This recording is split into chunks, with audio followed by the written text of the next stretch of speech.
Good evening to all of you. Today we will discuss about protozoa. आज हम protozoa के ऊपर discuss करेंगे।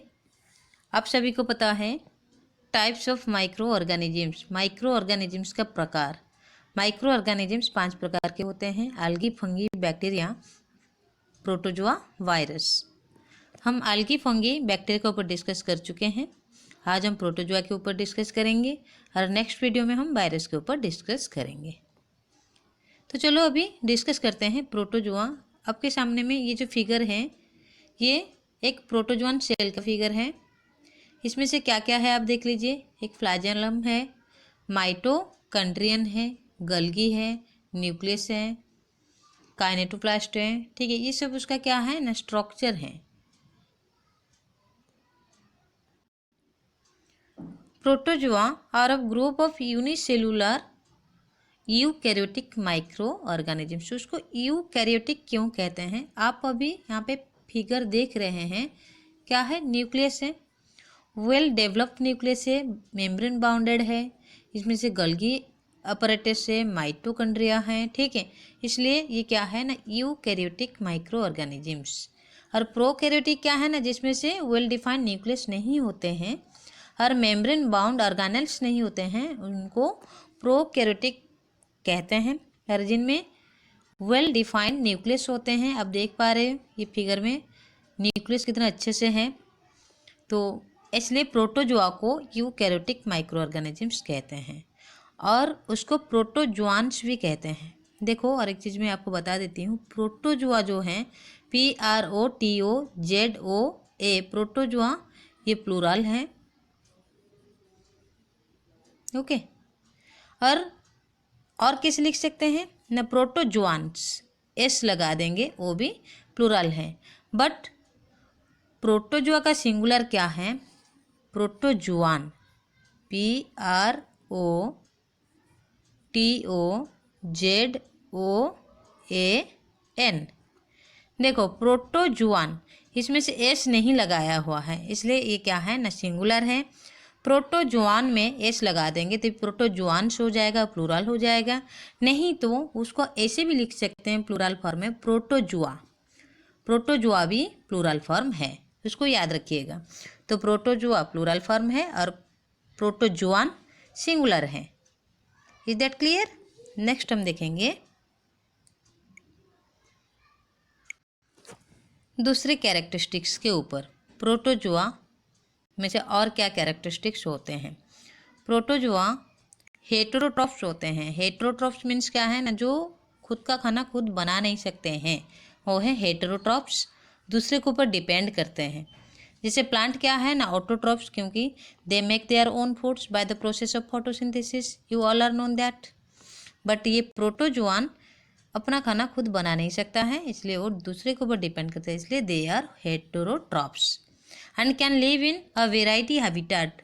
बहुत वेराइटी की हैबिटेट में वो रह सकते हैं, जैसे फ्रेश वाटर में रहते हैं, सी वाटर में रहते हैं, सॉइल में रहते हैं। ठीक है, कोई पूछ सकता है कि प्रोटोजुआन का हैबिटेट क्या हो सकता है?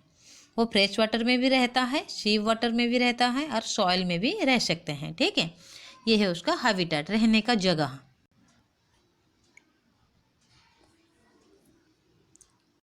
नेक्स्ट हम देखेंगे अभी protozoans can differ in shape and size. अभी तो आपने एक फिगर देखा, ये एक प्रोटोजोन सेल्स है, बट ये बहुत सारे प्रोटोजोन सेल होते हैं, उनका शेप साइज अलग अलग होते हैं। ठीक है, शेप एंड साइज अलग अलग होते हैं। They also move and feed themselves in different ways. वो मूव भी अलग अलग तरीके से करते हैं। They are divided into 4 groups. उनको 4 ग्रुप में डिवाइड किया गया है on the structures that help in their move. उनकी जो मूवमेंट करने की तरीका है वो अलग अलग होते हैं, क्योंकि उनका स्ट्रक्चर भी अलग होती है। ठीक है, उसी बेसिस के ऊपर प्रोटोजुआ को 4 ग्रुप में डिवाइड किया गया है। एक है सार्कोडाइन्स।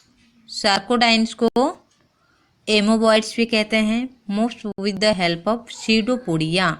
आपको पता है ये जो सीडोपोडिया है, सीडोपोडिया मीन्स फॉल स्पीड, ये एमीबा में पाए जाते हैं। ठीक है, और ये सीडोपोडिया प्रोटोजोन में जब आ जाते हैं वो सीडोपोडिया के हेल्प से मूव करते हैं और उनको कहते हैं क्या, सैक्रोडाइंस। और सिलिएट और एक टाइप्स की प्रोटोजोआ होते हैं जो मूव करते हैं with the help of cilia. छोटे छोटे हेयर होते हैं चारों तरफ, ठीक है, उसी स्ट्रक्चर से वो मूव करते हैं, इसलिए उनको कहते हैं सिलिएट। और एक होते हैं फ्लैजेलेट। अभी आपने जो फिगर देखा वो फ्लैजेलेट है क्योंकि moves with the help of flagella, उसका एक फ्लैजेला था। और क्या हो सकता है, देखो स्पोरोजोआन्स। स्पोरोजोआन्स क्या है ना, most of them do not have any special structures to move, few of them have flagella. Sporozoans में से क्या होता है ना, कुछ ऐसे पर्टिकुलर स्ट्रक्चर नहीं होता है मूव करने के लिए, ठीक है, उनमें से कुछ होते हैं जिनका फ्लैजेला होता है, ठीक है। ये 4 वेराइटी की प्रोटोजोआ होते हैं, सैक्रोडाइंस, सिलिएट्स, फ्लैजेलेट्स, स्पोरोजोआन्स, उसको याद रखिएगा। और एक बार मैं बता देती हूँ आपको, प्रोटोजोआ 4 टाइप्स होते हैं according to their structures that helps in their movement.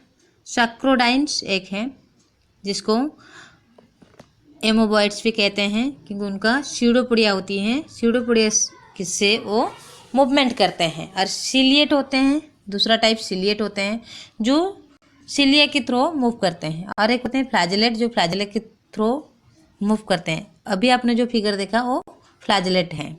स्पोरोजोआन्स जिनकी कोई स्पेशल स्ट्रक्चर नहीं होती है मूव करने के लिए, और कुछ उनमें से होते हैं जिनका फ्लैजेला होती है, ठीक है, उनको स्पोरोजोआन्स कहते हैं। प्रोटोजोआन्स कैन लिव इंडिपेंडेंटली और as parasites. They can cause many disease, वो बहुत सारे बीमार भी फैलाते हैं, बीमार करा देते हैं, ठीक है, कैसे ना ह्यूमन बींग्स को, एनिमल्स को, प्लांट्स को, जैसे for examples protozoan called Plasmodium causes malaria in human. आपको पता होगा कि मलेरिया एक फीवर होती है तो वो प्रोटोजोन्स के द्वारा ही होती हैं। वो प्रोटोजोन का नाम क्या है ना, प्लाज्मोडियम। क्या है, प्लाज्मोडियम, याद रखिएगा प्लाज्मोडियम। वो मलेरिया कराता है ह्यूमन बींग में।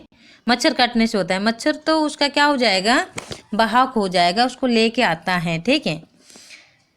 तो इससे क्या होती है ना, ह्यूमन बींग को मलेरिया हो जाती है, ठीक है।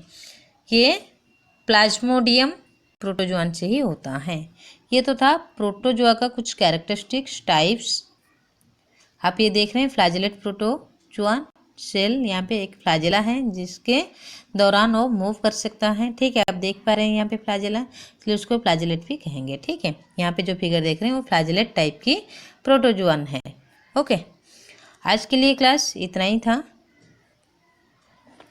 ये टॉपिक्स सबको समझ में आ गई होगी तो मेरी ये वीडियो को लाइक कर दीजिएगा। और जो इस चैनल पर नए हैं प्लीज़ मेरे चैनल को सब्सक्राइब कर दीजिएगा। इससे आपको जो न्यू वीडियो आएगी तो उसका नोटिफिकेशन आपको मिल जाएगी। Bye bye, take care to all of you. हम नेक्स्ट वीडियो में एक न्यू टॉपिक के साथ मिलते हैं।